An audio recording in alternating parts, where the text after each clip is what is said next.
What's up?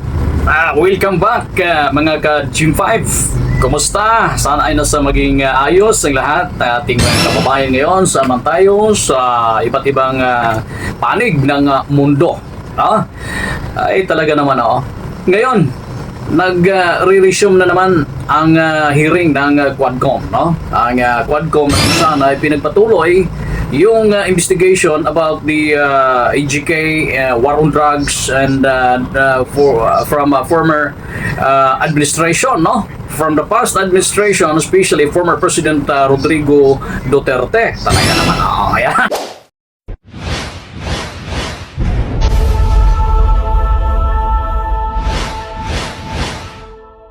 Yan yung mga usapin ngayon, guys. At nagpapatuloy, andyan pa rin yung mga iba't ibang mga resource person na iniimbestigahan noon.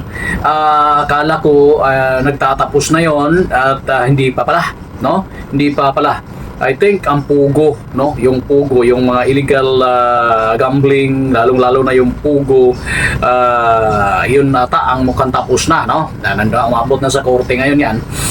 Yung kay Alice Go at iba pa. Ngayon, ang war on drugs, ang extrajudicial killings ay nagpapatuloy pang 14th hearing ng Quadcom, if hindi ako nagkakamali. Itong ginagawa ngayon, Sana naman ay bago magkaroon ng eleksyon, bago magkaroon ng halalan, or bago aabot doon sa campaign period, matatapos na ito, guys. Kasi baka busy na, ang ating mga mambabatas dyan, lalong-lalo na sa mababang kapulungan, kasi sila tatamaan din nitong eleksyon na parating. Okay? So, sa mga di pa nakapag-subscribe muna, ay paki-subscribe po sa ating channel, ang Gym5 TV, at huwag nyo kalimutan ay click yung ating notification bell para naman ay mag-update din po tayo sa ating mga susunod na video.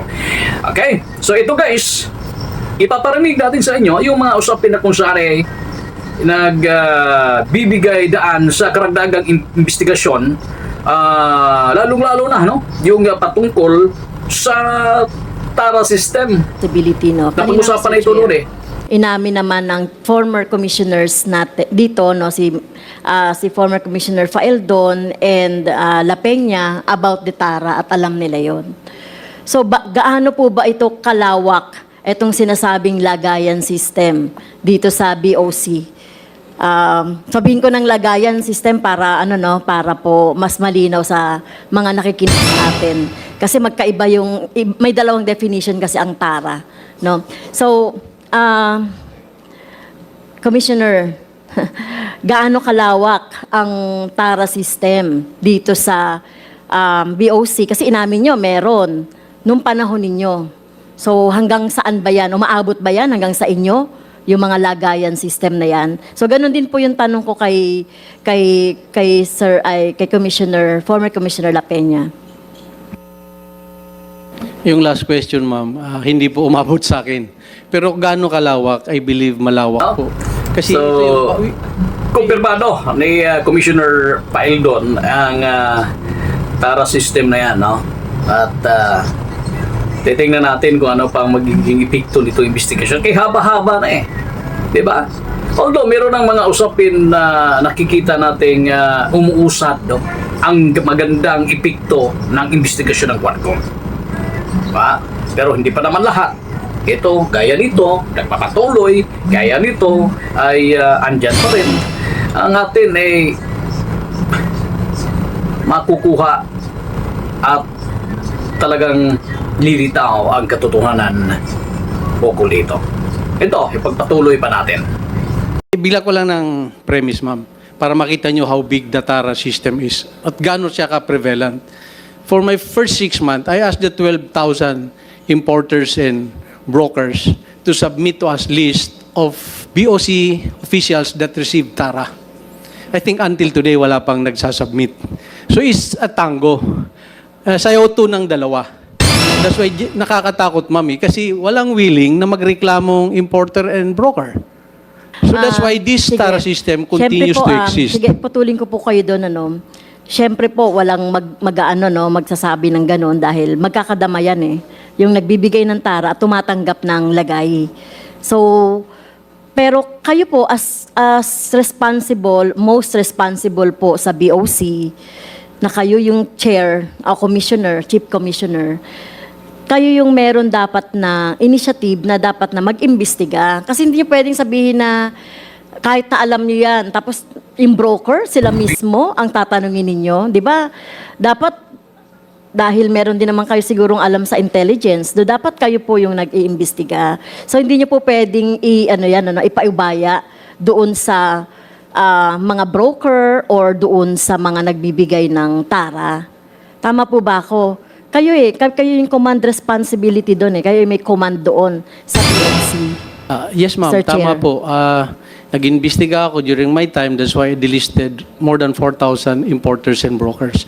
But prosecuting them is another thing, ma'am, because without witnesses and evidence directly showing that nagbibigay sila, ang hirap mag-prosecute, ma'am. But in my term, the best I could have done is to delist them, yung more than 4,000. Ang hirap kasi kung walang mag-aamin na importer and broker na ito si Commissioner Faildon, binigyan ko ng 5,000 na tara. So yun yung panawagan ko since day one, and I still calling all the importers and brokers until today na please come forward, help the country. Okay? Alam naman natin, na mayroong mga impormasyon na ibinunyag itong kung matatandaan natin sa mga nakaraang pagdinig, yung nagngangalang Jimmy Guban. Mga ka-Jim 5 na kung saan kinagulat ng lahat. No? Kasi nag-iba ang kanyang statement ngayon, i-compare mo doon nung nakaraang administrasyon nung former President Duterte, administrasyon ni Duterte, guys. No? Ni former President Rodrigo Duterte. Noon kasi napag-usapan ito sa Senado. Ngayon, nag-iba ang ihip ng hangin. Nag-iba yung kulay ng kanyang salaysay at ito, pinatunayan niya yung about drug shipment na huli nila, na intercept nila noong nakaraang administrasyon. At ito, hanggang ngayon napag-usapan at ito ang karagdagang sagot at ito ang karagdagang impormasyon at pagtatanong ng Quadcom. Jimmy, Yes, Your Honor. but ang Cavite was also filed against you. Yes, Your Honor, but pagdating sa piskalya, dinismiss na po kaagad. Ang kaso doon sa Cavite, that's also involved Acerto and Fardo. Yes, Your Honor, pero... So tatlo pa rin kayo. Yes, the same, Your Honor po. Kami pong tatlo Hindi, na... tatlo lang kayo. No other than... Meron pa po, Your Honor, yung may-ari ng magnetic lifter ng doon sa customs at saka ni certain tatlo o dalawang Chinese Sana po yata. ngayon yung may-ari at saka yung dalawa, tatlong Chinese national. Your Honor, nawawala po. Tapos pati po yung umami na may-ari ng kargamento na nahuli sa loob ng customs, nawawala rin po. Oh, please, Mr. Chairman, please, can we get all the names that was... matandaan mo pa ba yung mga pangalan, Jimmy? Taguba, Your Honor, Mr. Taguba, yung asawa, babae, Katipan. Umamin po yan, Your Honor, during the Senate Mr. hearing. Chairman, can we ask the help of the CIDG or the Philippine National Police to locate those persons Tiga Kalapan po yan, Your Honor. mentioned by Calapan City. by Jimmy, kasi kailangan patawag natin 'yan para tayo magkaalaman na, kasi we will not discuss about the merit of the Bicaba, case. Your Honor, Bicaba Trading. This committee will not discuss about the merit of the case with regards to the case that has filed to you and now under appeal. What I'm saying is, medyo nakapagtataka lang kasi kayo pong may hawak ng information, kayo pa pong humuli, now, kayo pong nakasuhan. Yun lang po. Kaya we have to clear it out dun sa mga possible persons, no? Persons involved in that operations, Mr. Chairman. With that, Ayun. So, ito guys, titingnan natin kung ano pa ang kasunod nito kasi panibagong investigasyon nito at sa 2025 i-observe natin kung anong magiging magaganap, di kaya gagawa na ng recommendation ang Quadcom dito, gagawa na ng desisyon or kung ano pang mga hakbang para matapos na or itutuloy pa nila ito sa ilang mga pagdinig, no? Abangan natin ang atin lang again, no? Lilitaw ang katotohanan kasi involved dito investigation na ito yung anak ni dating presidente, anak ng dating presidente si former President Duterte, no? Ang kapatid ni Vice President Sara Duterte na si Pulong, no? Na kung saan ito naman ay talagang ipinagdiinan, no, sa kampo ni Congressman Duterte na wala siyang kinalaman. 'Di ba? Sinagot na niya ito noon pa.